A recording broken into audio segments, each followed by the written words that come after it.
దోసకాయ పచ్చడి ఇట్లా చేసుకోండి, చాలా టేస్ట్గా ఉండిద్ది. ముందుగా కడాయి పెట్టుకొని 1 కప్పు పల్లీలు వేయించుకొని పక్కన పెట్టేసుకుందాం. ఇట్లా దోరగా వేయించుకొని పక్కన పెట్టేసుకుందాం. ఇప్పుడు ఆయిల్ వేసుకొని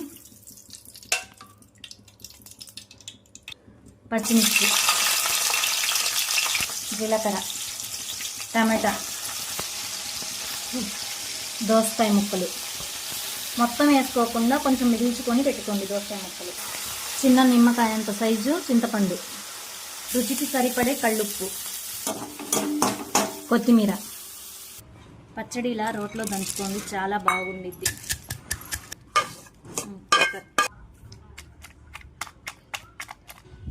చిన్నుల్లిపాయలు దాకా కొంచెం మిగిల్చుకున్నాం కదా పచ్చి బద్దలు, ఇప్పుడు అవి వేసుకొని తిప్పుకుందాం. పచ్చడి పచ్చి బద్దల దోసకాయ పచ్చడి రెడీ. చాలా టేస్ట్గా ఉండిద్ది. నచ్చితే సబ్స్క్రైబ్ చేసుకోండి.